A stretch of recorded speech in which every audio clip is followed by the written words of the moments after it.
സൂര്യകാന്തി പൂക്കൾ.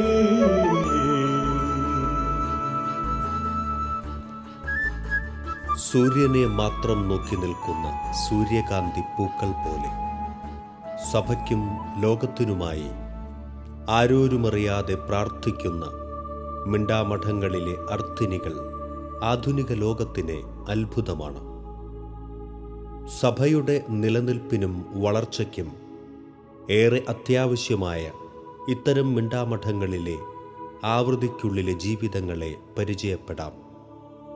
ദൈവത്തോടുള്ള സ്നേഹത്താൽ ജ്വലിക്കുന്ന ഹൃദയവുമായി ജീവിച്ച ഏലിയ പ്രവാചകന്റെ പാരമ്പര്യം പിന്തുടർന്നുകൊണ്ട് അദ്ദേഹത്തിൻ്റെ ശിഷ്യഗണങ്ങൾ കാർമൽ മലയിൽ ജീവിച്ചിരുന്നു. നൂറ്റാണ്ടുകളായി പലസ്തീനായിലെ കാർമൽ മലയിൽ താപസ ജീവിതം നയിച്ചു വന്നിരുന്ന ഇവർ ഗുഹകളിലാണ് കഴിഞ്ഞിരുന്നത്. കുരിശ് യുദ്ധകാലത്താണ് ഇത്തരക്കാരെക്കുറിച്ച് പുറം ലോകം അറിയുന്നത്. പ്രാർത്ഥനയിലും പരിത്യാഗത്തിലും ഉപവാസത്തിലും ഏകാന്തതയിലുമായി കാർമൽ മലയിലും സമീപത്തെ ഗിരിശൃംഗങ്ങളിലും ചെറുഗണങ്ങളായി കഴിഞ്ഞിരുന്ന ഇവരെ ബർത്തോൾഡ് എന്ന താപസ ശ്രേഷ്ഠൻ ഒരുമിച്ചു കൂട്ടി. അന്നത്തെ ജെറൂസലേം പാത്രിയാർക്കീസ് ആയിരുന്ന വിശുദ്ധ ആൽബർട്ട് നൽകിയ നിയമാവലി പ്രകാരം പൊതുവായ ജീവിതക്രമം പാലിക്കുന്ന ഒരു സമൂഹമായി അവർ മാറി. എന്നാൽ അവിടെ ഉണ്ടായ ഒരു ദേശീയ ബഹളത്തിൽ ഇവരെല്ലാവരും ചിതറിക്കപ്പെട്ടു. അതിൽ ഒരു കൂട്ടം സന്യാസികൾ യൂറോപ്പിൽ അഭയം തേടി. അവരുടെ വളരെ പ്രതിസന്ധികൾ കൂടി കഴിഞ്ഞിരുന്ന അവർ 13-ാം നൂറ്റാണ്ടിൽ കർമ്മല മാതാവിൻ്റെ സംരക്ഷണത്തിലും മധ്യസ്ഥതയിലും വിശുദ്ധ സൈമൺ സ്റ്റോക്ക് അവരെ നയിച്ചു. വിശുദ്ധ ജോൺ സോറത്തിൻ്റെ കാലത്ത് സ്ത്രീകൾക്കായി കർമ്മലീത്ത സന്യാസിനി സമൂഹങ്ങളും നിലവിൽ വന്നു. തനതായ പൂർവ്വ ചൈതന്യത്തിന് മങ്ങലേറ്റുകൊണ്ടിരുന്ന കർമ്മലീത്ത സഭയുടെ ആത്മീയ ചൈതന്യത്തെ 16-ാം നൂറ്റാണ്ടിൽ സ്പെയിനിലെ ആവിലായിലെ വിശുദ്ധ അമ്മ ത്രേസ്യായും കുരിശിൻ്റെ വിശുദ്ധ യോഹന്നാനും ചേർന്ന് നവീകരിച്ച് നിഷ്പാദുക കർമ്മലീത്ത സമൂഹങ്ങൾക്ക് രൂപം കൊടുത്തു. ഇന്ത്യയിൽ ആദ്യമായി ഒരു കർമ്മലീത്ത മിണ്ടാമഠം സ്ഥാപിക്കപ്പെട്ടത് മംഗലാപുരത്താണ്. ഫ്രാൻസിൽ നിന്നും വന്ന കർമ്മലീത്ത സന്യാസിനികൾ സ്ഥാപിച്ചതാണ് ഈ മഠം. ഓരോ മിണ്ടാമഠത്തിൻ്റെയും സ്ഥാപനത്തിനു പിന്നിൽ വ്യക്തമായ ഒരു പ്രാർത്ഥനാ ഉദ്ദേശ്യം ഉണ്ടായിരിക്കും. അതാതു ദേശത്തെ മെത്രാൻ്റെ പ്രത്യേക ക്ഷണപ്രകാരം പ്രത്യേകമായ ഒരു പ്രാർത്ഥനാ നിയോഗത്തിനു വേണ്ടിയാണ് ഓരോ കർമ്മലീത്ത മിണ്ടാമഠവും സ്ഥാപിക്കപ്പെടുന്നത്. വിജയപുരം രൂപതയുടെ ആദ്യ മെത്രാനായി തിരഞ്ഞെടുക്കപ്പെട്ട ബനവന്തുര പിതാവ് നിഷ്പാദുക കർമ്മലീത്ത സഭാംഗമായിരുന്നു. അദ്ദേഹം 11-ാം പീയൂസ് മാർപ്പാപ്പയെ സന്ദർശിക്കുവാനായി റോമിൽ ചെന്നപ്പോൾ മാർപ്പാപ്പ അദ്ദേഹത്തോട് ചോദിച്ചു, പുതിയ രൂപതയിൽ കർമ്മലീത്ത മഠങ്ങൾ വല്ലതുമുണ്ടോ? നിലവിലില്ലെന്നും അദ്ദേഹം അതിനായി അത്യധികം ആഗ്രഹിക്കുന്നുണ്ടെന്നും മറുപടി നൽകി. ബാലാരിഷ്ടതകൾ നേരിടുന്ന പുതിയ രൂപതയ്ക്ക് മിണ്ടാമഠത്തിലെ അർത്ഥിനികളുടെ പ്രാർത്ഥനാ സഹായം വലിയൊരു അനുഗ്രഹവും മുതൽക്കൂട്ടുമായിരിക്കുമെന്ന് ബനവന്തൂര പിതാവിനെ തീർച്ചയുണ്ടായിരുന്നു. അമ്മ ത്രേസ്യ പുണ്യവതിയാൽ സ്ഥാപിതമായ സെൻറ്റ് ജോസഫ്സ് കോൺവെൻറ്റിൽ തൻ്റെ പുതിയ രൂപതയിൽ ഒരു കർമ്മലീത്ത മിണ്ടാമഠം സ്ഥാപിക്കാമോ എന്ന ചോദ്യവുമായി പിതാവ് കടന്നു ചെന്നു. അങ്ങനെ അഭിവന്യ ബനവന്തൂര പിതാവിൻ്റെ ക്ഷണപ്രകാരം സ്പെയിനിൽ സെറോ ഡെ ലോസ് ആംഗലസ് എന്ന സ്ഥലത്തുള്ള കർമ്മലീത്ത മിണ്ടാമഠത്തിലെ വിശുദ്ധ മദർ മരിയ മരവില്യാസിൻ്റെ നിർദ്ദേശപ്രകാരം ബഹുമാനപ്പെട്ട മദർ റൊസാരിയോയും 7 സഹോദരിമാരും 1933 കോട്ടയത്തുള്ള സെയിൻറ്റ് തെരേസാസ് മൗണ്ടിൽ കേരളത്തിലെ ആദ്യത്തെ തെരേസ്യൻ ക്ലോയിസ്റ്റേർഡ് കാമൽ സ്ഥാപിച്ചു. വിജയപുരം രൂപതയുടെ ഉന്നതിക്കുവേണ്ടി പ്രാർത്ഥിക്കാനായി പ്രത്യേകം സമർപ്പിക്കപ്പെട്ട കർമ്മലീത്ത മിണ്ടാമഠമാണ് കോട്ടയത്ത് സ്ഥാപിതമായത്. പുനരൈക്യ പ്രസ്ഥാനത്തിൻ്റെ ഫലമായി രൂപം കൊണ്ട തിരുവല്ല രൂപതയുടെ മെത്രാനായിരുന്ന സേവേറിയൂസ് പിതാവിൻ്റെ പ്രത്യേക ക്ഷണപ്രകാരം 1948 തിരുവല്ലയിൽ ഒരു കർമ്മലീത്ത മിണ്ടാമഠം സ്ഥാപിക്കപ്പെട്ടു. കോട്ടയം സെന്റ് തെരേസാസ് മൗണ്ടിൽ നിന്നുമാണ് ഈ മിണ്ടാമഠം സ്ഥാപിതമായത്. പുനരൈക്യ പ്രസ്ഥാനം സജീവമാകുന്നതിനും ശക്തിപ്പെടുന്നതിനും വേണ്ടി പ്രാർത്ഥിക്കാനും തിരുവല്ല രൂപതയ്ക്കും ജനങ്ങൾക്കും വേണ്ടി ദൈവ തിരുമുൻപിൽ നിരന്തരം പ്രാർത്ഥിക്കാനും വേണ്ടിയാണ് തിരുവല്ലയിൽ കർമ്മലീത്ത മിണ്ടാമഠം സ്ഥാപിതമായത്. തിരുവല്ലായിൽ മലങ്കര പുനരൈക്യത്തിന് ശേഷം മെത്രാനായി വന്ന മാർ സെവേരിയോസ് പിതാവിൻ്റെ ക്ഷണപ്രകാരം കോട്ടയം ക്ലോയിസ്റ്റേഡ് കാർമലിൽ നിന്നും മദർ റൊസാരിയോ 7 സഹോദരികളോടുകൂടി 1948 ഇവിടെ ഈ മഠം സ്ഥാപിതമായി. തിരുവല്ലായിലെ സെയിൻറ്റ് ജോസഫ്സ് മിണ്ടാമഠം തിരുവല്ലക്കാരെ സംബന്ധിച്ച്, പ്രത്യേകിച്ചും തിരുവല്ല അതിരൂപതയെ സംബന്ധിച്ച് ഏറെ പ്രധാനപ്പെട്ടതായ ഒരു ഭവനമാണ്. ഭാഗ്യസ്മരണാർഹനും അതിരൂപതയുടെ 2ാമത്തെ മെത്രാപ്പൊലീത്തായുമായിരുന്ന ജോസഫ് മാർ സെവേരിയോസ് മെത്രാപ്പൊലീത്ത തിരുമേനിയുടെ പ്രത്യേക ആഗ്രഹപ്രകാരമാണ് ബഹുമാന്യരായ സിസ്റ്റേഴ്സ് ഈ തിരുവല്ലയിലേക്ക് വരുന്നത്. അവരിവിടെ വരികയും ആദ്യമേ ശാന്തിനിലയം എന്ന് പറയുന്ന പാസ്റ്ററൽ സെൻറ്ററിൽ താമസിക്കുകയും അതിനുശേഷം മഠം പണിത് അവരിപ്പോൾ ആയിരിക്കുന്ന സ്ഥലത്തേക്ക് പോവുകയുമാണ് ഉണ്ടായത്. അതിരൂപതയെ സംബന്ധിച്ച് പ്രത്യേകിച്ചും അതിൻ്റെ പുനരൈക്യ ശുശ്രൂഷകളെക്കുറിച്ച് ഏറെ താല്പര്യത്തോടുകൂടി പ്രാർത്ഥന നിമഗ്നരായിരുന്ന സിസ്റ്റേഴ്സിനെ മാത്രമേ ഞങ്ങൾക്ക് ഓർക്കാൻ കഴിയുകയുള്ളൂ. ഈ പ്രദേശത്ത് വന്ന് സഭൈക്യത്തിൻ്റെ ശംഖുനാദം മുഴക്കിയ ഈ സന്യാസിനികൾ അതിരൂപതയുടെ ഏറ്റവും പ്രിയപ്പെട്ട മക്കൾ തന്നെയാണ്.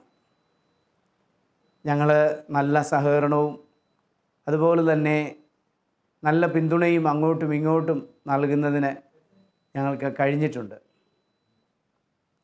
തിരുവല്ലക്കാരെ സംബന്ധിച്ച് പറയുകയാണെങ്കിൽ പ്രാർത്ഥനയുടെ ഒരു വലിയ സങ്കേതമാണ് ഈ സന്യാസിനികളിലൂടെ ലഭിച്ചത്. ഏതാനും ചുരുക്കം ചില പട്ടണങ്ങൾക്കോ നഗരങ്ങൾക്കോ സ്വന്തമായ ഇതുപോലുള്ള ഒരു മിണ്ടാമഠം തിരുവല്ലയ്ക്ക് സംലഭ്യമാക്കിയതിൽ ഞാൻ ആ കോൺഗ്രിഗേഷനിലെ പ്രിയപ്പെട്ട മദർ ജനറലിനോടും അന്നിരുന്നതായ ഭാരവാഹികൾ, അധികാരികൾ, അവരോടൊക്കെ ഞാൻ പ്രത്യേകം നന്ദി അർപ്പിക്കുകയുമാണ്. തിരുവല്ലയുടെ പ്രാർത്ഥനാ കേന്ദ്രമാണ് സത്യത്തിൽ ഈ സന്യാസ മഠം, ഈ സന്യാസിനി മഠം. അവരുടെ പ്രാർത്ഥനകൾ, അവരുടെ നാമജപങ്ങൾ, നോമ്പ്, മറ്റനുഷ്ഠാനങ്ങൾ, പാവപ്പെട്ടവരെ സഹായിക്കുന്നത് എല്ലാം സത്യത്തിൽ ഈ പ്രദേശത്തുള്ളവർക്കെല്ലാം വലിയ മാതൃക തന്നെയാണ്. ഈ സന്യാസിനി സമൂഹത്തിന് എല്ലാ നന്മകളും പ്രത്യേകിച്ചും അതിൻ്റെ ജൂബിലി വർഷത്തിൽ ഞാൻ നേരുകയാണ്. ദൈവം സമൃദ്ധമായിട്ട് നമ്മുടെ പ്രിയപ്പെട്ട സിസ്റ്റേഴ്സിനെ അനുഗ്രഹിക്കട്ടെ. ആവൃത്തിക്കുള്ളിലിരുന്നു കൊണ്ട് ദൈവവുമായി നിരന്തരമായി സംഭാഷണം നടത്തി അവൻ്റെ മക്കളെ ആവശ്യമാകുന്ന കൃപകൾ കൊണ്ട് നിറയ്ക്കുവാൻ ഈ പ്രിയപ്പെട്ട സന്യാസിനികൾ ചെയ്യുന്ന ത്യാഗോജ്വലമായ ജാഗരണങ്ങളും പ്രാർത്ഥനകളും ഈ സമൂഹത്തിന് ഒരിക്കലും മറക്കാൻ പറ്റാത്ത കാര്യങ്ങൾ തന്നെയാണ്. ഈ തിരുവല്ലയുടെ ഐശ്വര്യം ഈ മഠമാണ്. ഈ തിരുവല്ലയുടെ നന്മ ഈ മക്കളുടെ പ്രാർത്ഥനകളിലാണ്.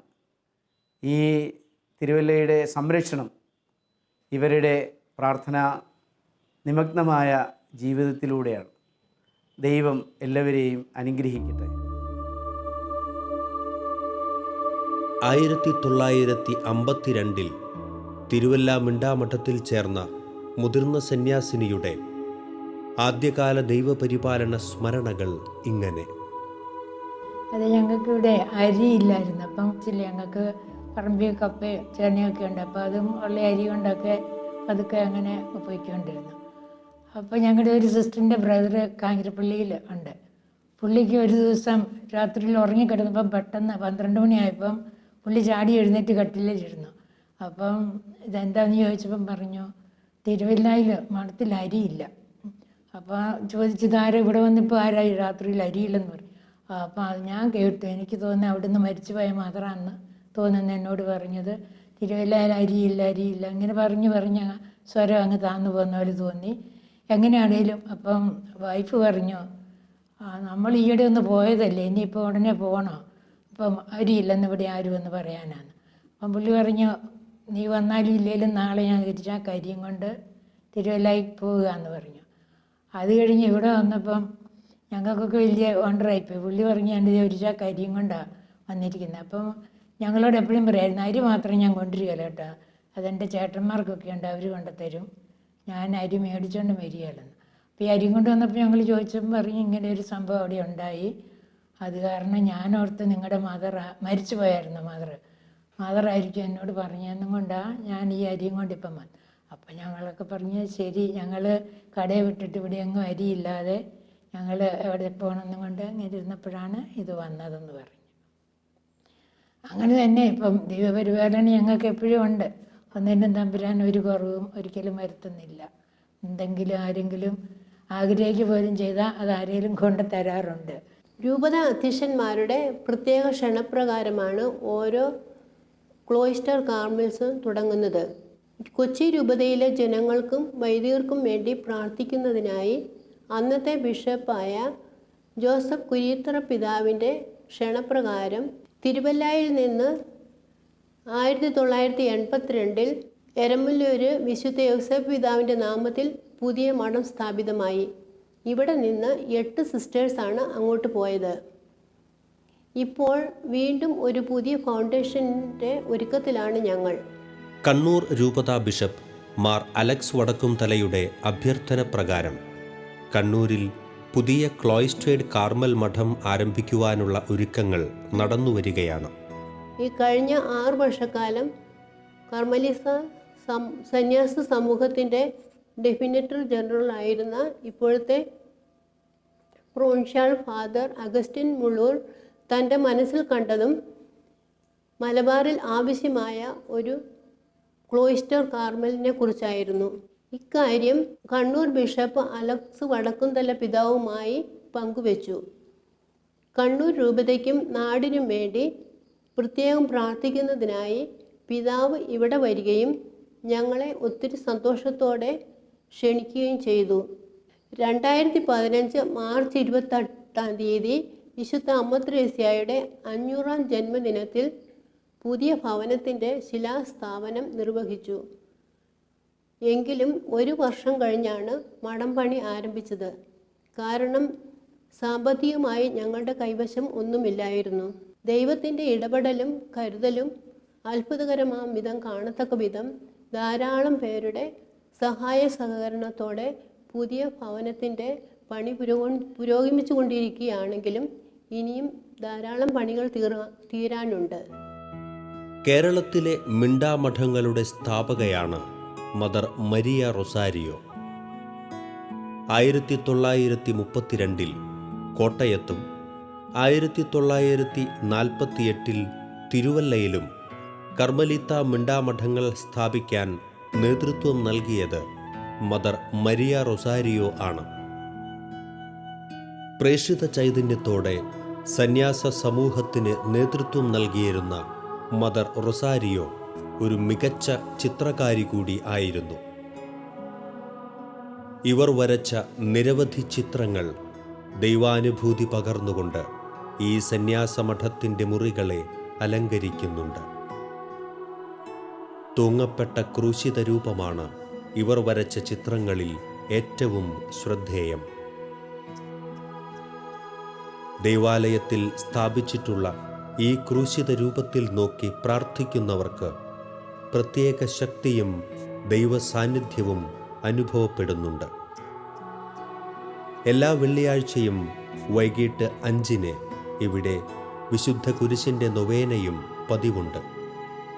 നിരവധി പേർ വിശുദ്ധ കുരിശിൻ്റെ നൊവേനയിൽ പങ്കെടുക്കുവാനും തിരുശേഷിപ്പ് ചുംബിക്കുവാനും പ്രാർത്ഥിക്കുവാനും ഇവിടെ കടന്നുവരുന്നു.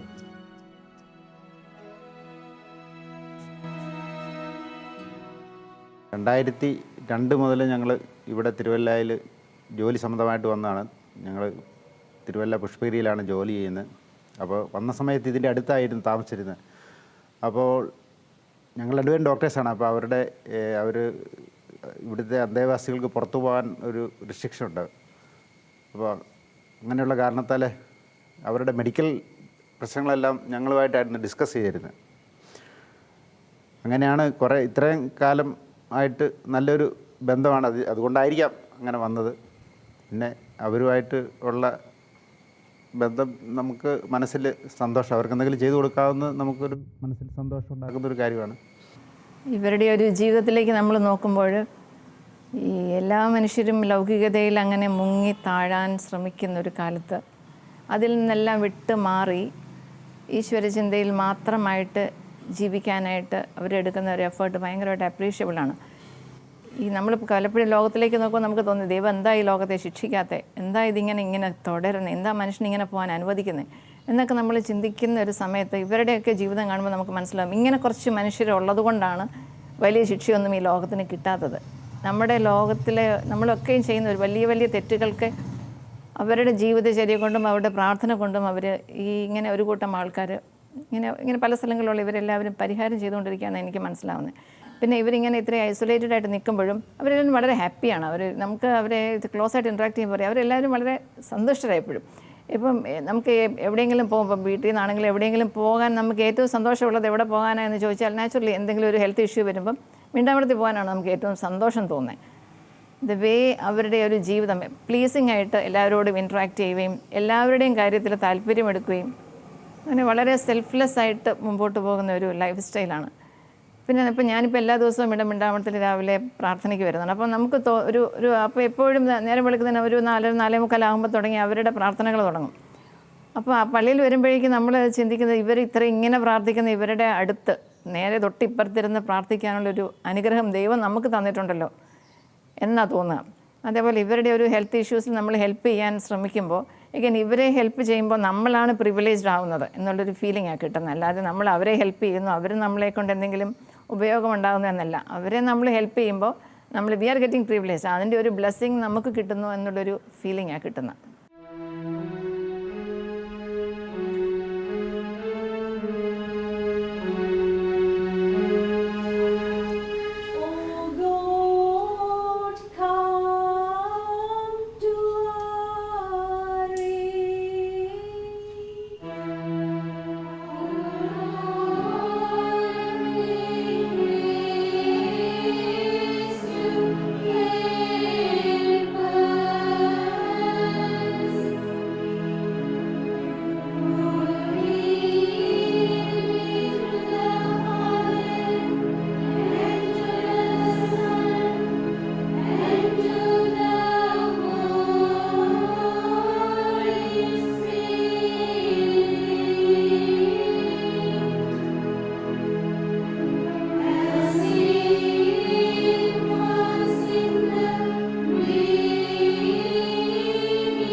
മനുഷ്യ ശരീരമാണ്.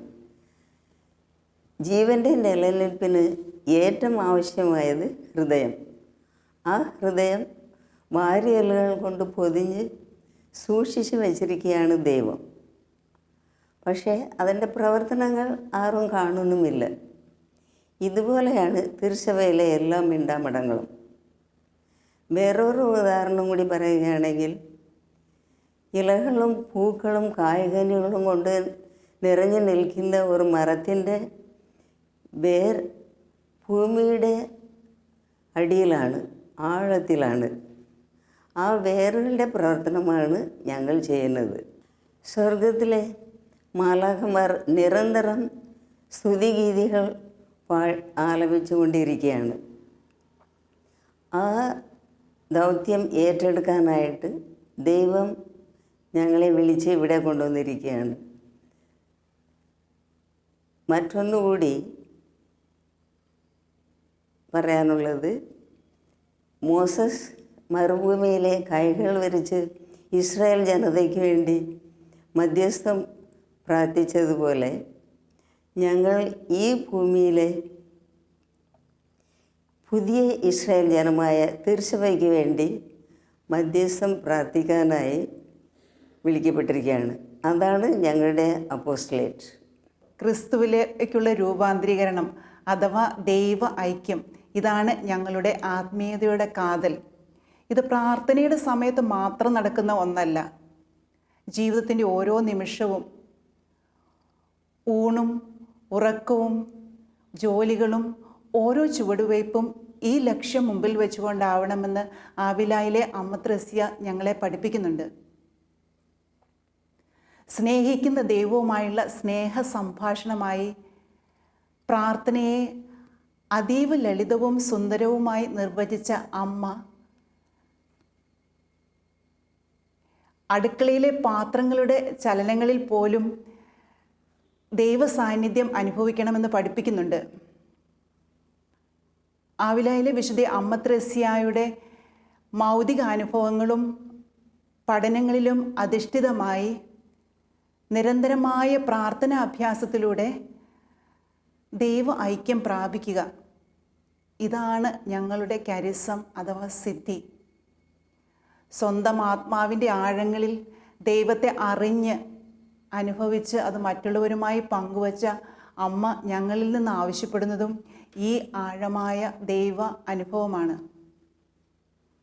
ഈ ദൈവാനുഭവം സിദ്ധിക്കുവാൻ നിരന്തരമായ പരിശീലനവും ഗാഢമായ മൗനവും ഏകാഗ്രതയും ആവശ്യമാണ്. അമ്മ തൻ്റെ സുഹൃത സരണിയിൽ ആവശ്യപ്പെടുന്ന പരസ്നേഹം, സർവസൃഷ്ടികളിൽ നിന്നുമുള്ള നിസ്സംഗത, ഡിറ്റാച്ച്മെൻറ്റ്, ആഴമായ എളിമ എന്നീ പുണ്യങ്ങളുടെ നിരന്തരമായ അഭ്യസനവും ഈ ലക്ഷ്യം മുന്നിൽ വെച്ചുകൊണ്ടാണ്. കുരിശിൻ്റെ വിശുദ്ധ യോഹന്നാൻ തൻ്റെ കൃതികളിൽ ആവശ്യപ്പെടുന്ന ഇന്ദ്രിയങ്ങളുടെ നിഗ്രഹവും ബുദ്ധി, ഓർമ്മ, മനസ്സ് ഇവയുടെ വിശുദ്ധീകരണവും ഈ ലക്ഷ്യം മുന്നിൽ വെച്ചുകൊണ്ട് തന്നെയുള്ളതാണ്. ചുരുക്കി പറഞ്ഞാൽ ആഴമായ ദൈവാനുഭവത്തിലേക്ക് നയിക്കുന്ന എന്തും ഈ ആത്മീയതയുടെ ഭാഗമാണ്. ഒരു സ്വയം വിശുദ്ധീകരണത്തിലൂടെ തിരുസഭയുടെ ഹൃദയമായി, സ്നേഹമായി മാറുക. To be love in the heart of the church, ഇതാണ് ഞങ്ങളുടെ വിളി. ആഴമായ ദൈവാനുഭവങ്ങൾ കലയിലൂടെയും സാഹിത്യത്തിലൂടെയും പ്രകാശിപ്പിക്കുക എന്നത് സവിശേഷമായ കർമ്മല പാരമ്പര്യമാണ്. കുരിശിൻ്റെ വിശുദ്ധ യോഹന്നാൻ്റെയും ആവിലായിലെ വിശുദ്ധ അമ്മ ത്രേസ്യയുടെയും കൃതികളും മറ്റും ഇതിന് നല്ല ഉദാഹരണങ്ങളാണല്ലോ. ഭാഗ്യസ്മരണാർഹയായ ഞങ്ങളുടെ സ്ഥാപക മദർ മരിയ റൊസാരിയോ നല്ലൊരു കലാകാരിയായിരുന്നു. മദറിൻ്റെ ജീവൻ തുളുമ്പുന്ന പെയിൻറ്റിങ്സ് ഈ ആവൃത്തിക്കുള്ളിൽ എല്ലായിടത്തും കാണാം. അതിൽ ഏറ്റവും ശ്രദ്ധേയമായത് ഈശോയുടെ ക്രൂശിത രൂപത്തിൻ്റെ ചിത്രമാണ്. ലേഖനങ്ങളിലൂടെയും പുസ്തകരചനകളിലൂടെയും ഇന്നും ഈ പാരമ്പര്യം തുടർന്നു കൊണ്ടുപോകാൻ ഞങ്ങൾ ശ്രമിക്കുന്നുണ്ട്. അവർ ഫാദർ, ലവ് സ്റ്റെയറിംഗ് ബ്രീസസ്, പ്രവാചിക ശബ്ദം തുടങ്ങിയവ ധാരാളം പേരെ സ്വാധീനിച്ചിട്ടുള്ള പുസ്തകങ്ങളാണ്. മാത്രമല്ല, പാഴ്വസ്തുക്കളിൽ നിന്നും മനോഹരമായ രൂപങ്ങളും നിത്യോപയോഗ വസ്തുക്കളും ഞങ്ങൾ നിർമ്മിക്കാറുണ്ട്. മറ്റൊരു രസകരമായ കാര്യം, സിസ്റ്റേഴ്സ് ഉണ്ടാക്കുന്ന ഈ കരവേലകൾ എല്ലാ വർഷവും മദറിൻ്റെ ഫീസ്റ്റിന് ഒരു എക്സിബിഷൻ പ്രോഗ്രാമായി ഈ ആവൃത്തിക്കുള്ളിൽ സംഘടിപ്പിക്കാറുണ്ട്. കരകൗശല വസ്തുക്കൾ നിർമ്മിക്കുന്നതിനും ഗ്രന്ഥരചനയ്ക്കും മനോഹരമായ ലേഖനങ്ങൾ എഴുതുന്നതിനും സിസ്റ്റേഴ്സ് സമയം കണ്ടെത്തുന്നു. സിസ്റ്റർ അഞ്ജലി എഴുതിയ പുസ്തകങ്ങളാണ് ഇവ. ദൈവാനുഭവത്തിൻ്റെയും ദൈവസ്നേഹത്തിൻ്റെയും വൈവിധ്യമാർന്ന തലങ്ങൾ ഈ ഗ്രന്ഥങ്ങളിലൂടെ അനാവൃതമാകുന്നു. നിരന്തരമായ പ്രാർത്ഥനയിലൂടെ ദൈവൈക്യം പ്രാപിക്കേണ്ടതിന് ആഗ്രഹിക്കുന്ന വ്യക്തിക്ക് ദൈവം ദാനമായി നൽകുന്ന ഒരു സ്നേഹദാനമാണ് ദൈവവിളി. ഈ ദൈവവിളിയെ പരിപോഷിപ്പിക്കുന്നതിന് കാർമലിൽ ഓരോ കാർമലിലും അവിടെ തന്നെയാണ് അവർക്ക് ഫോർമേഷൻ നൽകി വരുന്നത്. അതിനായി ഓരോ ക്ലോയിസ്റ്ററിലും ഒരു വിങ് മാറ്റിവെക്കുന്നു. മിസ്ട്രസിൻ്റെ കീഴിലാണ് അവർക്ക് പരിശീലനം നൽകുന്നത്. എങ്കിലും പ്രാർത്ഥനയ്ക്കും ഭക്ഷണത്തിനും ജോലിക്കും അവർ സമൂഹത്തോടൊപ്പം ആയിരിക്കുന്നു. ക്ലാസ്സുകളിൽ കൊടുക്കുന്ന രൂപീകരണത്തിൽ അധികമായിട്ട് സന്യാസ സമൂഹങ്ങളിൽ ആയിരിക്കുമ്പോൾ ആണ് കൂടുതൽ രൂപീകരണം നടക്കുന്നത്. സ്വയം പരിത്യാഗത്തിലും ഭജനാധിഷ്ഠിത ജീവിതത്തിലും ആഴപ്പെടുന്നതിന് വേണ്ട പ്രത്യേക ഫോർമേഷൻ ഇവിടെ നൽകി വരുന്നു. കർമ്മനിരതരായിരിക്കുമ്പോഴും ദൈവത്തോട് ആഴപ്പെട്ട് സ്നേഹത്തിൽ വളരുന്നതിനുള്ള ഫോർമേഷനും നൽകുന്നു. അത് ഏറ്റവും പ്രത്യേകതയുള്ള ഒരു സബ്ജക്റ്റ് ആയിട്ടാണ് ഞങ്ങൾ കരുതുന്നത്.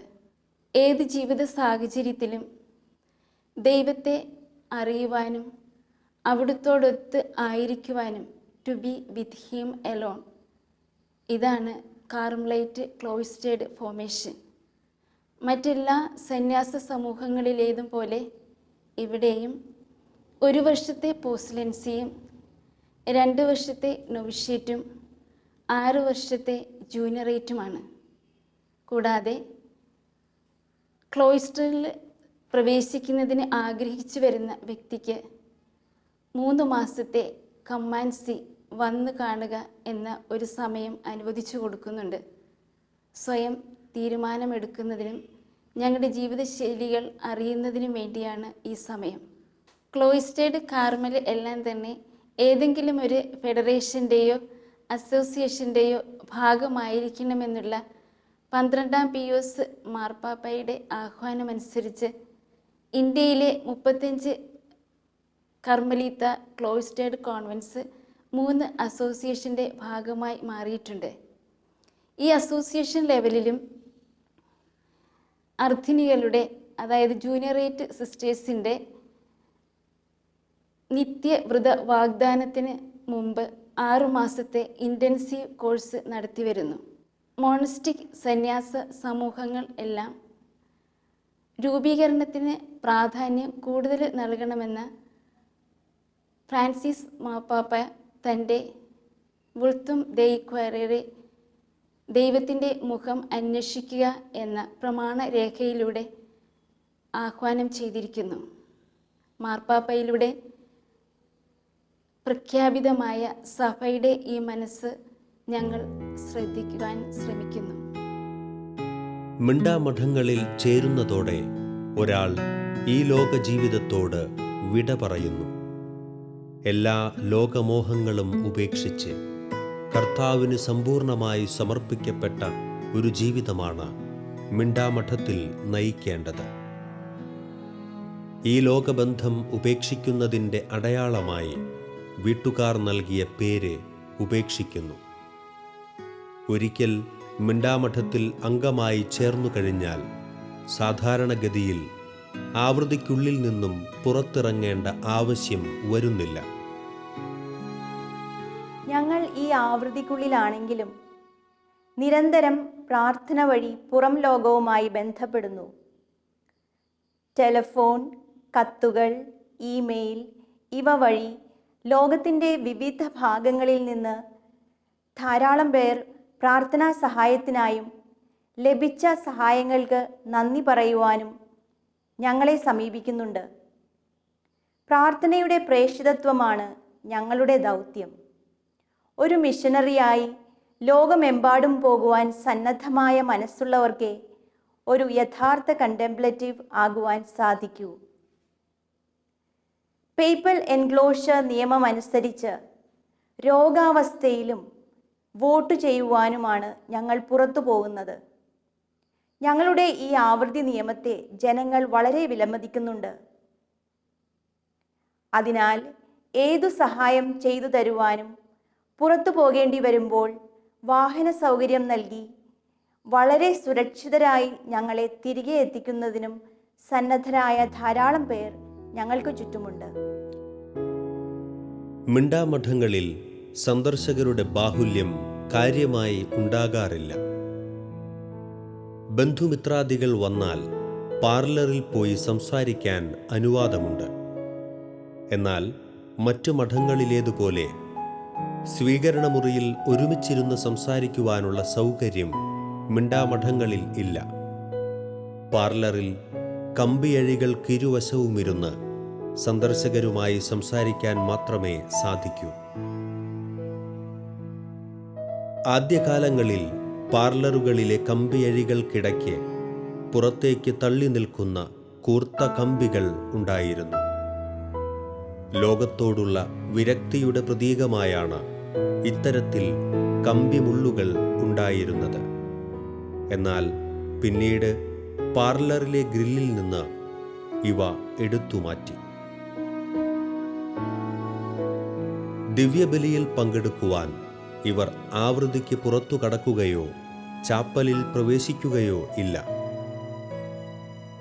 ചാപ്പലിൻ്റെ ഒരു വശത്തുള്ള ഗ്രില്ലിന് മറുവശത്തു നിന്നാണ് സന്യാസിനികൾ തിരുക്കർമ്മങ്ങളിൽ പങ്കെടുക്കുന്നത്. വിശുദ്ധ കുർബാന സ്വീകരിക്കുന്നതും ഈ ഗ്രില്ലിനുള്ളിൽ കൂടെയാണ്. കുമ്പസാരിക്കുന്നതിനും ഇവർ ആവൃത്തിക്ക് പുറത്തിറങ്ങുകയില്ല. സങ്കീർത്തിയിലെ പ്രത്യേകം തയ്യാറാക്കിയ കുമ്പസാരക്കൂടിന് സമീപം വന്ന് കുമ്പസാരിക്കുകയാണ് ഇവിടെ ചെയ്യുന്നത്. പ്രിയമുള്ളവരെ, പുറം ലോകവുമായി യാതൊരു ബന്ധവുമില്ലാതെ ജീവിക്കുന്ന ഒരു സമൂഹം സിസ്റ്റേഴ്സാണ് നമ്മുടെ OCD കർമ്മലിത്ത സിസ്റ്റേഴ്സ്. അവർ ഈ പ്രദേശത്ത് ബാഹ്യലോകവുമായി ബന്ധപ്പെടാതെ ജീവിക്കുന്നതെങ്കിലും അവരെക്കുറിച്ച് നന്നായിട്ട് ആളുകൾക്കൊക്കെ അറിയാം. അവർ പുറത്തേക്ക് വരുന്നില്ല എങ്കിൽ പോലും ദിവസേനയുള്ള മണിനാദങ്ങൾ മുഴങ്ങുമ്പോൾ ഈ സിസ്റ്റേഴ്സ് നമുക്ക് വേണ്ടി പ്രാർത്ഥിക്കുന്നുണ്ട് എന്ന് വിളിച്ചറിയിക്കുകയാണ്. ഈ പ്രദേശത്തെ അപേക്ഷിച്ച് ഇവിടുത്തെ മതിൽക്കെട്ടുകൾക്ക് നല്ല ഉയരങ്ങളാണുള്ളത്. മറ്റുള്ള മതിൽക്കെട്ടുകൾ അല്പം ചെറുതാണെങ്കിൽ ഇത് വലിയ ഉയരമുള്ള മതിൽക്കെട്ടാണ്. അതിൻ്റെ അർത്ഥം തന്നെ അവർക്ക് ബാഹ്യ ലോകവുമായി ബന്ധമില്ല എന്നാണ്. എങ്കിലും ഈ സിസ്റ്റേഴ്സ് പരക്കെ അറിയപ്പെടുന്നവരാണ്. ഇവർ സ്കൂളുകളും കോളേജുകളും നടത്താറില്ല. അഭ്യസ്ത വിദ്യരാണെങ്കിലും ആശുപത്രികളും ആതുരാലയം നടത്താറില്ല. ജനസമൂഹത്തിൻ്റെ ആകർഷണം കിട്ടത്തക്ക രീതിയിലുള്ള സംവിധാനങ്ങൾ ഇവർ ചെയ്യുന്നില്ല. എങ്കിൽ പോലും ഇവർ അറിയപ്പെടുന്നു. ഇവിടെയുള്ള ആളുകളോട് ഈ മിണ്ടാമഠം എവിടെയാണ് എന്ന് ചോദിച്ചെന്നാൽ അവർ പറഞ്ഞു തരും എന്ന് മാത്രമല്ല, ഇവരോടുള്ള സ്നേഹം കൊണ്ട് വേണ്ടി വന്നാൽ അവരെ ഇവിടെ കൊണ്ടുവന്നാക്കുകയും ചെയ്യും. അങ്ങനെ ഇവർ പുറത്തിറങ്ങുന്നില്ല എങ്കിലും ഇവരെക്കുറിച്ച് എല്ലാവർക്കും അറിയാവുന്ന, കാരണം പ്രാർത്ഥിക്കുന്ന ഒരു സമൂഹമാണിത്. ഇവിടെയുള്ള ആളുകൾ മാത്രമല്ല, കേരളത്തിൻ്റെ വിവിധ ഭാഗങ്ങളിൽ നിന്ന് അനേകം വ്യക്തികൾ പ്രാർത്ഥനാ സഹായം തേടി ഈ മഠത്തിൽ വരാറുണ്ട്. ആ സിസ്റ്റേഴ്സ് അവർക്ക് വേണ്ടി പ്രാർത്ഥിക്കുകയും ചെയ്യുന്നു. പലരുടെയും അസുഖങ്ങൾ മാറിക്കിട്ടി എന്ന് അങ്ങനെ ആളുകൾ പറയുമ്പോൾ ഇവിടെ സിസ്റ്റേഴ്സ് ഒന്നുകൂടി മറ്റുള്ളവർക്ക് പ്രാർത്ഥിക്കാൻ തോന്നും. മറ്റ് സന്യാസ സഭകൾക്കുള്ളതുപോലെ ആശുപത്രികളോ വിദ്യാഭ്യാസ സ്ഥാപനങ്ങളോ സാമ്പത്തിക വരുമാനം ലഭ്യമാകാൻ സാധിക്കുന്ന തരത്തിലുള്ള മറ്റ് സംരംഭങ്ങളോ മിണ്ടാമഠങ്ങൾക്കില്ല. ഓസ്തിയുണ്ടാക്കുക, തിരുക്കർമ്മങ്ങൾക്കാവശ്യമായ വസ്ത്രങ്ങൾ തുന്നുക, കൊന്ത, വെന്തിങ്ങ എന്നിവയുടെ നിർമ്മാണം, സ്വന്തം കൃഷിയിടത്തിലെ അധ്വാനം, ഇവയൊക്കെയാണ് മിണ്ടാമഠത്തിലെ അനുദിന ജോലികൾ. പാചക കാര്യങ്ങൾ ഓരോ ദിവസവും ഓരോരുത്തരായി മാറി മാറി ഏറ്റെടുക്കുന്നു.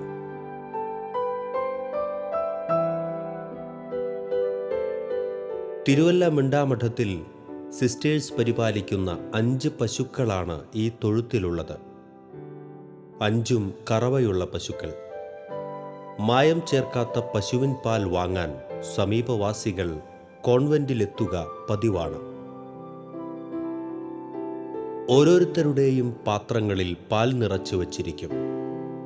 ടേൺ എന്ന് വിളിക്കുന്ന ഈ തിരിയുന്ന ജാലക സംവിധാനത്തിൽ നിന്നും താന്താങ്ങളുടെ പാൽപാത്രങ്ങൾ എടുത്തുകൊണ്ട് പോവുകയും ചെയ്യും.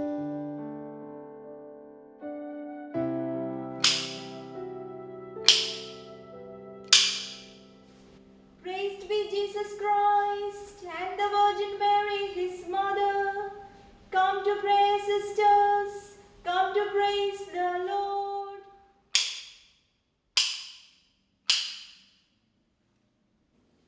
രാവിലെ 4:30 ഉണരുന്ന ഞങ്ങൾ 5 മണി മുതൽ 6 മണി വരെ മാനസിക പ്രാർത്ഥനയിൽ മുഴുകി ദിവസം ആരംഭിക്കുന്നു.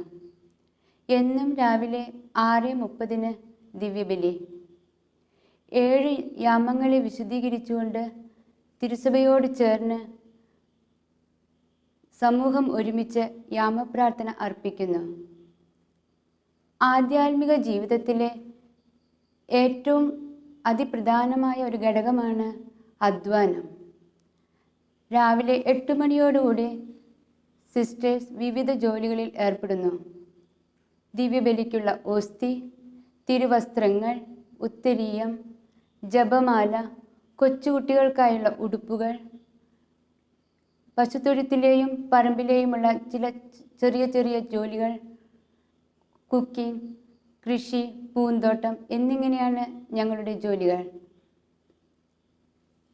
ജോലികൾ ന്യായമായി ചെയ്യാനില്ലാത്ത അവസരങ്ങളിൽ സിസ്റ്റേഴ്സ് ഓരോരുത്തരും അവരവരുടെ സെല്ലുകളിൽ അഥവാ മുറികളിൽ വായനയ്ക്കും പ്രാർത്ഥനയ്ക്കുമായി സമയം ചെലവഴിക്കണം.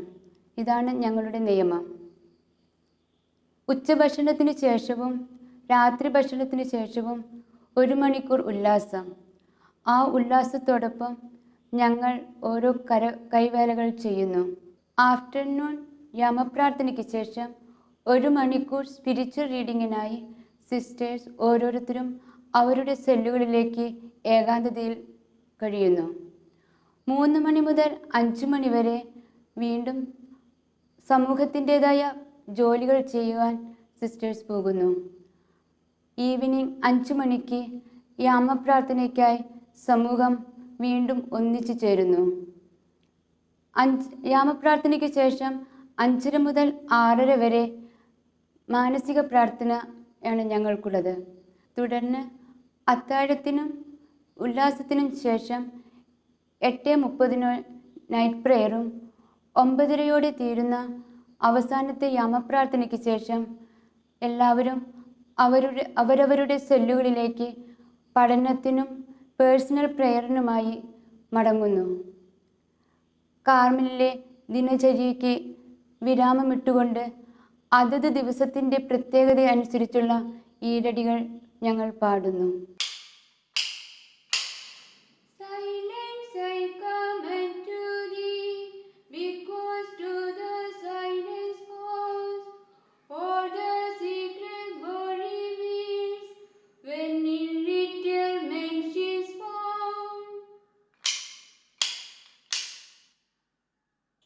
ആദ്യമായി ഒരു ഡോക്ടർ എന്ന നിലയിലാണ് മിണ്ടാമഠവുമായിട്ട് ഒരു ക്ലോസ് അസോസിയേഷൻ ഉണ്ടാവുന്നത്. അവരുടെ ആരോഗ്യപരമായ കാര്യങ്ങളുടെ ആവശ്യങ്ങൾക്കായിട്ടാണ് ഇതിനകത്ത്. പലപ്പോഴും അവർക്ക് ഇതിനകത്തുനിന്ന് വെളിയിലോട്ട് വരാൻ ഉള്ള സാഹചര്യങ്ങൾ കുറവായതുകൊണ്ട് ഇവിടെ വന്ന് അവരെ നോക്കാനുള്ള അവസരം ലഭിച്ചു. പിന്നെ പ്രായമായ സിസ്റ്റേഴ്സ് അവർ തീരെ കിടപ്പായി കഴിയുമ്പം അവരുടെ ഓരോ ആവശ്യങ്ങളും അതിന് വേണ്ടിയിട്ട് ഇവിടെ വന്ന് അങ്ങനെയാണ് അവരുമായിട്ട് കൂടുതലായിട്ടുള്ള അടുപ്പം ഉണ്ടായത്. പിന്നെ ഹോസ്പിറ്റലിൽ ഞങ്ങൾക്ക് പലപ്പോഴും വളരെ കോംപ്ലിക്കേറ്റഡ് ആയിട്ടുള്ള കേസസ് വരുമ്പം എപ്പോഴും പ്രാർത്ഥനാ നിരതരായിരിക്കുന്ന ഒരു കൂട്ടം ആൾക്കാരെന്നുള്ള നിലയിൽ അന്നേരം തന്നെ അവരോടാണ് വിളിച്ചു പറയുന്നത്, സിസ്റ്റർ ഒന്ന് പ്രാർത്ഥിക്കണം, ഇത്ര കോംപ്ലിക്കേഷൻ ഉണ്ട്, ഇന്നതാണ് പ്രശ്നം. പ്രത്യേകിച്ചും പ്രസവ സംബന്ധമായിട്ടുള്ള കോംപ്ലിക്കേഷൻസ് വളരെ യങ് ആയിട്ടുള്ള ആൾക്കാരാണ്. അവർക്കുണ്ടാകുന്ന കുഞ്ഞുങ്ങൾ, ന്യൂ ബോൺസ്, അവർക്കുള്ള പ്രശ്നങ്ങളൊക്കെ സിസ്റ്റേഴ്സിനോട് പറയുമ്പോൾ അവരത് ഉടനെ തന്നെ ഞങ്ങൾ തിരികെ എത്തിച്ചു വെച്ച് പ്രാർത്ഥിച്ചോളാം എന്ന് പറയുന്ന ഒരു വലിയ കോൺഫിഡൻസാണ്. ഞങ്ങൾക്ക് വലിയൊരു ആശ്വാസമാണത്. അങ്ങനെയാണ് പ്രധാനമായിട്ട് ഇവരോടുള്ള അടുപ്പം ഉണ്ടാവാൻ കാര്യം. നമുക്ക് ഒരുപാട് അറിവുകളുണ്ട്.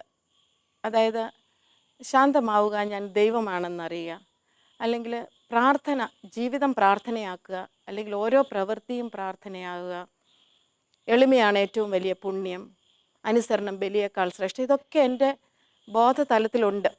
പക്ഷേ ജീവിതം കൊണ്ട് അത് എങ്ങനെ പ്രാവർത്തികമാക്കാം, അതെന്താണ് എന്ന് മനസ്സിലായത് സത്യത്തിൽ ഈ സിസ്റ്റേഴ്സിനോട് കൂടുതൽ അടുത്തപ്പോഴാണ്.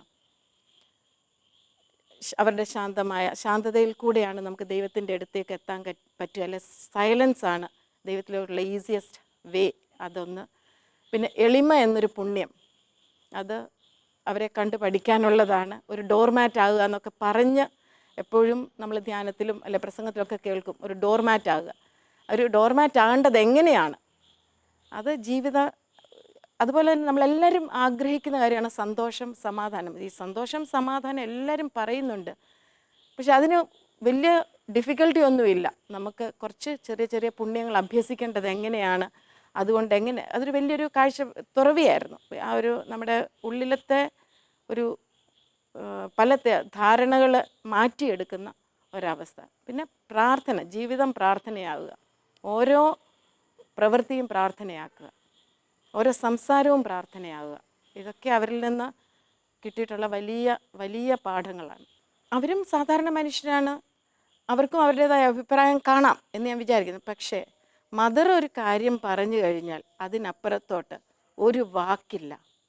അവർക്ക് അവരുടേതായ ഡിഫറൻസ് ഓഫ് ഒപ്പീനിയൻ ഉണ്ടെന്ന് നമുക്ക് സെൻസ് ചെയ്യാൻ പറ്റും ചിലപ്പം. പക്ഷേ അവർക്ക് മദർ പറയുന്നതിനപ്പുറം ഒന്നുമില്ല. മദറിൻ്റെ കണ്ണിൻ്റെ നോട്ടത്തിൽ അവർക്കറിയാം എന്താ അവിടെ നടക്കുന്നതെന്ന്, മദർ എന്താ ആഗ്രഹിക്കുന്നതെന്ന്. അപ്പോൾ അതിനകത്തിപ്പോൾ എന്തെങ്കിലും ഒരു ആവശ്യം പറയാൻ വിളിച്ചാലും അവിടെ ഫോൺ എടുക്കുന്ന സിസ്റ്റർ ഉണ്ടെങ്കിലും, മദറെ ഡോക്ടർ വിളിക്കുന്നു എന്ന് പറഞ്ഞ് കൊടുത്ത മദറിൻ്റെ സംസാരം, അല്ലെ മദറാണ് ഞങ്ങളെ ഉപദേശിക്കുകയോ സംസാരിക്കുകയോ അല്ലെ പ്രാർത്ഥിക്കാൻ എന്നുള്ള ആവശ്യങ്ങൾ ഏറ്റെടുക്കുകയൊക്കെ ചെയ്യുന്നത്. അതൊരു വലിയ, എന്നെ സംബന്ധിച്ച് എൻ്റെ ജീവിതത്തിൽ അതൊരു വലിയ തിരിച്ചറിവായിരുന്നു. എത്രമാത്രം നമ്മൾ അനുസരണമുള്ള സുപ്പീരിയേഴ്സിനോട്, കുടുംബജീവിതത്തിലാണെങ്കിൽ ഭർത്താവിൻ്റെ അടുത്ത് അല്ലെങ്കിൽ പേരൻസിൻ്റെ അടുത്ത്, സുപ്പീരിയേഴ്സിൻ്റെ അടുത്ത് ഒരു അനുസരണ ഭാവം, വിധേയത്വം നമുക്കുണ്ടാവണമെന്ന്. മാനന്തവാടി രൂപതയിൽ പോരൂർ ഇടവകയിൽ നിന്നുള്ള ഒരു വ്യക്തിയാണ് ഞാൻ. എനിക്ക് 1 വയസ്സ് പ്രായമുള്ളപ്പോൾ എൻ്റെ ചാച്ചൻ മരിച്ചു.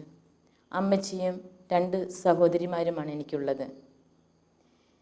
1983 ഞാൻ ഈ തിരുവല്ല കാർമലിൽ ചേരുവാൻ വന്നു. ഒത്തിരി എതിർപ്പുകളെ തരണം ചെയ്തുകൊണ്ട്. ഞാൻ പഠിച്ചുകൊണ്ടിരുന്ന കാലത്ത് തമാശ രൂപേണ എല്ലാവരോടും പറയുമായിരുന്നു ഞാൻ മിണ്ടാമഠത്തിൽ പോകുമെന്ന്. എൻ്റെ കൂട്ടുകാരെല്ലാവരും എന്നെ കളിയാക്കിക്കൊണ്ട് പറയും, നീ മിണ്ടാമഠത്തിൽ പോയാൽ മിണ്ടാമഠം പൊളിച്ചു പോരുമെന്ന്. എൻ്റെ വ്രതവാഗ്ദാന സമയത്ത് എന്നെ പഠിപ്പിച്ച സിസ്റ്റർ അൽപോർട്സ് മേരിയം FCC എനിക്ക് ഒരു കത്തെഴുതി. ആ കത്തിപ്രകാരമായിരുന്നു: വായാടിയായ സാലമ്മ എങ്ങനെയാണ് ഈ മിണ്ടാമഠത്തിൽ ജീവിക്കുന്നത്? മോളെ, നനച്ചിറങ്ങിയാൽ കുളിച്ച് കയറണം. അതായത് ദൈവത്തിനു വേണ്ടി എല്ലാം ഉപേക്ഷിച്ച് നീ ദൈവസ്നേഹത്തിൽ കുളിച്ചു മുങ്ങണം. ഇതെൻ്റെ ജീവിതത്തിൽ എൻ്റെ ദൈവവിളിക്ക് എനിക്ക് ഏറ്റവും വലിയ പ്രചോദനമായിരുന്നു. ബ്രദേഴ്സ് ഇല്ലാത്ത എനിക്ക് എൻ്റെ കസിൻ ബ്രദേഴ്സ് എപ്പോഴും ഒത്തിരി സ്നേഹത്തോടു കൂടി എന്നോട് പെരുമാറുമായിരുന്നു.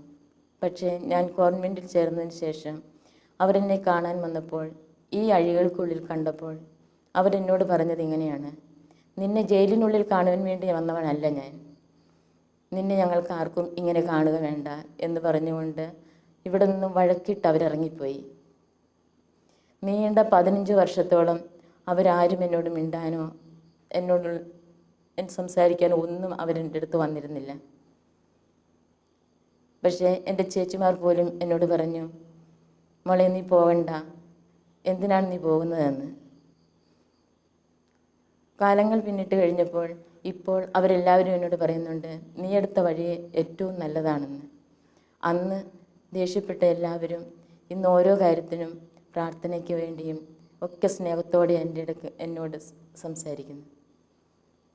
എൻ്റെ ജീവിതത്തിൽ എനിക്ക് ഏറ്റവും കൂടുതൽ കടപ്പാടുള്ളത് റവറൻ ഫാദർ ജോൺ കളരിപ്പറമ്പിൽ, എൻ്റെ അമ്മച്ചിയുടെ ആങ്ങള പരേതനായ ഫാദർ മാത്യു മൊഴിയിലുമാണ്. അവർ തന്ന ആ മാതൃകയാണ് എൻ്റെ ജീവിതത്തിൽ എനിക്ക് ഇങ്ങനെയൊരു ദൈവവിളിക്ക് പ്രചോദനമായത്. ഈ സമൂഹത്തിൽ ഞാൻ അംഗമായപ്പോൾ ഏറ്റവും കൂടുതൽ എന്നെ ആകർഷിച്ച 2 കാര്യങ്ങളാണുള്ളത്. ഒന്ന്, ഒരു ഫാമിലി അറ്റ്മോസ്ഫിയർ, ഒരു നല്ല കുടുംബത്തിൻ്റെ അന്തരീക്ഷം, അതെന്നെ വളരെയധികം സ്വാധീനിച്ചു. 2, രോഗികളോടുള്ള ഈ സമൂഹത്തിൻ്റെ ഏറ്റവും നല്ലൊരു സമീപനം. ഈ 2 കാര്യങ്ങളാണ് എന്നെ ഏറ്റവും കൂടുതലായി ഈ സമൂഹത്തോട് അടുപ്പിച്ചതും ഈ സമൂഹത്തിൽ എനിക്ക് ഒരു കുടുംബം പോലെ ജീവിക്കാൻ എന്നെ പ്രേരിപ്പിച്ചതുമായ കാര്യങ്ങൾ. എന്നെ പഠിപ്പിച്ച എൻ്റെ സിസ്റ്റേഴ്സ്, FCC സിസ്റ്റേഴ്സിനോടും എനിക്ക് വേണ്ടി ഒത്തിരി കാര്യങ്ങൾ ചെയ്തിരുന്ന ഒത്തിരി വൈദികരുണ്ട്. പ്രത്യേകിച്ചും എനിക്ക് എടുത്തു പറയാൻ ഫാദർ ലൂക്ക് മരപ്പള്ളി, അദ്ദേഹത്തോടും എനിക്ക് ഒത്തിരി കടപ്പാടുകളുണ്ട്. ക്ലോയിസ്റ്റേഡ് കാർമൽ എന്ന ഇത്തരം മഠങ്ങളിലേക്ക് പുതിയ ദൈവവിളികൾ കടന്നുവരുന്നത് മറ്റ് സന്യാസ സഭകളെ അപേക്ഷിച്ച് കുറവാണ്. ഇത്തരം മഠങ്ങളെക്കുറിച്ച് പൊതുസമൂഹത്തിന് അറിവില്ലാത്തതാണ് ഇവിടേക്ക് പുതിയ ദൈവവിളികൾ കുറഞ്ഞു പോകാൻ ഒരു കാരണം. അതേസമയം മറ്റ് സന്യാസ സഭകളിൽ നിന്നും മിണ്ടാമഠങ്ങളിലേക്ക് കടന്നുവരുന്നവരുടെ എണ്ണം വർദ്ധിച്ചു വരുന്നുമുണ്ട്. ദൈവഹിതത്തിൻ്റെ വഴിയിൽ എൻ്റെ ദൈവവിളിയെക്കുറിച്ച് ഓർക്കുമ്പോൾ ഈ വാക്കുകൾ പറയുവാനാണ് ഞാൻ ഇഷ്ടപ്പെടുന്നത്. കാരണം നിങ്ങൾ ലോകം മുഴുവൻ നേടിയാലും ആത്മാവ് നശിച്ചാൽ എന്ത് പ്രയോജനം? ഈശോയുടെ ഈ വാക്കുകളും, പ്രിയ ദൈവമക്കളെ, ഈ ലോകം കണ്ടിട്ടുള്ളതിൽ വെച്ച് ഏറ്റവും വലിയ സ്നേഹവും സൗന്ദര്യവും നന്മയും യേശു ക്രിസ്തുവാണ്. അവനെ സ്വന്തമാക്കുവിൻ. പനക്കലച്ചൻ്റെ ഈ വാക്കുകളും എൻ്റേതായ വഴികളും പദ്ധതികളും മാറ്റിവെച്ച് ദൈവഹിതത്തിൻ്റെ വഴിയിലേക്ക് ഇറങ്ങിത്തിരിക്കുവാൻ ശക്തി പകർന്നു. എന്നാൽ എൻ്റെ വീട്ടിൽ നിന്നും അനുവാദം ലഭിച്ച് ഈ ജന്മത്തിൽ ഒരു കോൺവെൻറ്റിൽ ചേർന്ന ഒരു സിസ്റ്റർ ആവുക സാധ്യമല്ല എന്ന് മനസ്സിലായപ്പോൾ ഒരു ദിവസം 1984 ജൂൺ 2-ാം തീയതി മുമ്പൊരിക്കൽ നോട്ട് ബുക്കിൽ സൂക്ഷിച്ചു വെച്ച് 20 രൂപയുമായി ഞാൻ ഇറങ്ങി. കുറച്ച് നടന്നു കഴിഞ്ഞപ്പോൾ ഒരു സ്വരം കേൾക്കാം. എൻ്റെ വീട്ടിലെ പേര് സോജെ സോജെ എന്നുള്ള സ്വരം. തിരിഞ്ഞു നോക്കാൻ ഭയമായി. കാരണം കലപ്പയിൽ കൈവച്ചിട്ട് പിന്തിരിഞ്ഞു നോക്കുന്നവൻ സ്വർഗരാജ്യത്തിന് അർഹനല്ല. ഈ വചനം എൻ്റെ ഓർമ്മയിൽ വന്നു. തിരിഞ്ഞു നോക്കിയാൽ അതൊരു അശുഭ ലക്ഷണമാകുമല്ലോ എന്നോർത്ത് ഞാൻ അവിടെ തന്നെ നിന്നു. സ്വരം അടുത്തെത്തിയപ്പോൾ അതെൻ്റെ അപ്പനായിരുന്നു. അപ്പം ചോദിച്ചു, മോളെ നീ എങ്ങോട്ടാണ് പോകുന്നത്? വീട്ടിൽ വെച്ച് എല്ലാം പറഞ്ഞതാണെങ്കിലും അവരുടെ അസ്വസ്ഥത കൊണ്ട് വിഷമം കൊണ്ട് എല്ലാം മറന്നുപോയി. ഞാൻ വീണ്ടും ചോദിച്ചു, അപ്പൻ എൻ്റെ കൂടെ വരുമോ? ഇല്ല, ഞാൻ കൂടെ വന്നിട്ട് നീ ഒരു മഠത്തിലും ചേരില്ല. എന്നാൽ എനിക്കറിയാവുന്ന ഞാൻ പഠിച്ച സ്ഥലത്തേക്ക് പോകും, ഞാൻ അവിടെ ഉണ്ടാകും. അത് കഴിഞ്ഞ് അപ്പൻ തിരിച്ചു നടന്നു. ജൂൺ മാസമാണ്, മഴ പെയ്തു തുടങ്ങിയിട്ടുണ്ട്. ഞാൻ മഴ നനഞ്ഞ് നിൽക്കുന്നു, അപ്പൻ കുട ചൂടി നിൽക്കുന്നു. ഞാൻ അപ്പനോട് കുട ചോദിച്ചു, കുട തന്നു.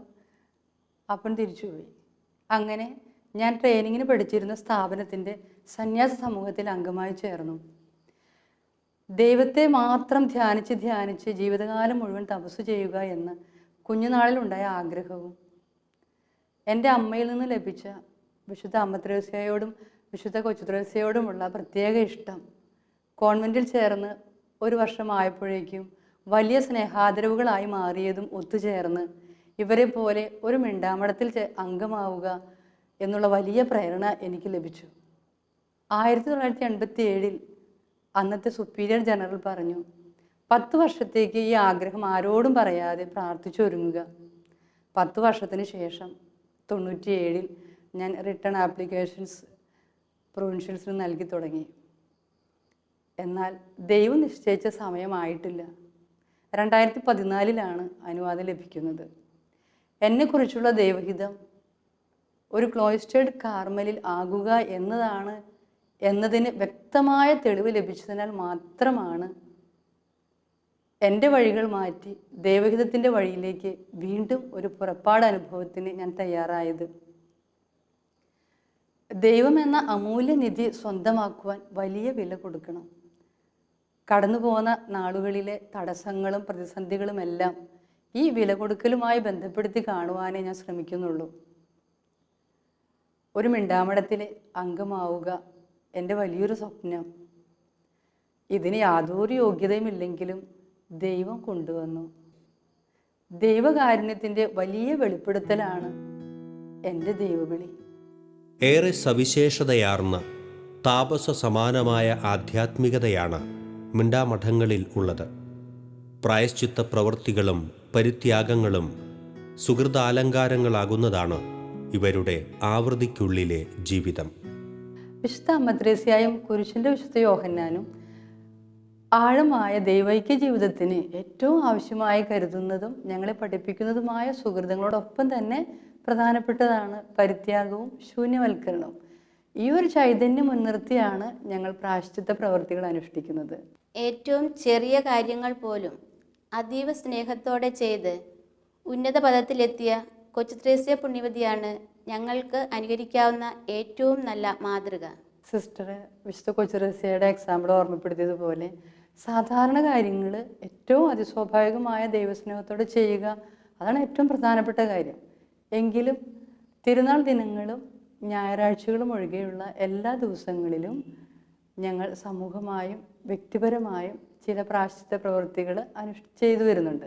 അനുദിനമുള്ള മാംസവർജനവും സെപ്റ്റംബർ 14 വിശുദ്ധ കുരിശിൻ്റെ പുകഴ്ചയുടെ തിരുനാൾ മുതൽ ഈസ്റ്റർ വരെയുള്ള നാളുകളിൽ കാർമലേറ്റ് നിയമം അനുശാസിക്കുന്ന ഉപവാസവും ഇതോടുകൂടെ ചേർന്ന് പോകുന്നു. പരിഹാര പ്രവൃത്തികൾക്ക് ഒരു ഉദാഹരണമായി പറയുകയാണെങ്കിൽ, ഉച്ചഭക്ഷണത്തിന് സിസ്റ്റേഴ്സ് പ്രൊസഷനായി ഊട്ടുമുറിയിലേക്ക് വരുന്ന സമയത്ത് ഒരു സിസ്റ്റർ മറ്റെല്ലാ സിസ്റ്റേഴ്സിൻ്റെയും പാദം ചുംബിക്കുന്നു. ചുരുക്കത്തിൽ പറഞ്ഞാൽ ധ്യാനാത്മക ജീവിതത്തിന് പ്രധാനപ്പെട്ട ഘടകമാണ് പരിഹാര പ്രവൃത്തി. ക്രിസ്തുമസ്, ഈസ്റ്റർ തുടങ്ങി വിശുദ്ധരുടെ തിരുനാളുകൾ ഉൾപ്പെടെ ഇവർ ആവൃത്തിക്കുള്ളിൽ പ്രാർത്ഥനാപൂർവം ആഘോഷിക്കാറുണ്ട്.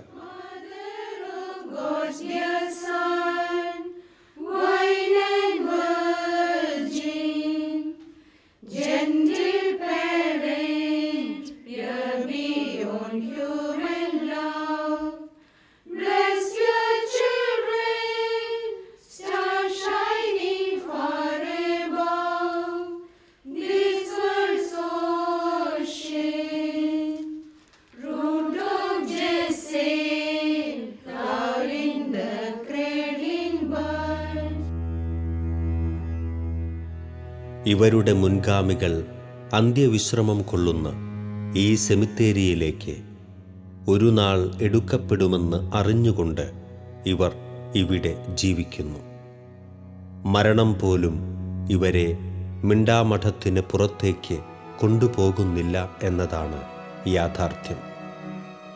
ജീവിതകാലം മുഴുവൻ ദൈവജനത്തിനു വേണ്ടി പ്രാർത്ഥിച്ചുകൊണ്ട് ചിലവഴിക്കുന്ന ഇവർ നിരവധി പ്രായശ്ചിത്ത പ്രവൃത്തികളിലൂടെ സഭയുടെയും പൊതുസമൂഹത്തിൻ്റെയും കാവൽ മാലാഖമാരായി മാറിത്തീരുന്നുണ്ട്.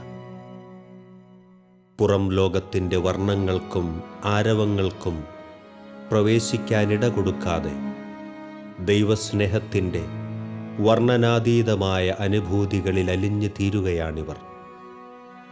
ആധുനിക മനുഷ്യനെ സങ്കൽപ്പിക്കാൻ പോലും കഴിയാത്ത വിധത്തിലുള്ള ഈ താപസ ജീവിതങ്ങളെ ആദരവോടെ നമുക്ക് നെഞ്ചിലേറ്റാം.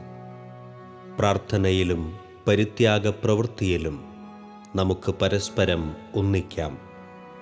സഭയെ പടുത്തുയർത്താൻ ഇരുമ്പഴികൾക്കിരുവശമിരുന്ന് നമുക്കും പ്രാർത്ഥനാ നിരതരാകാം.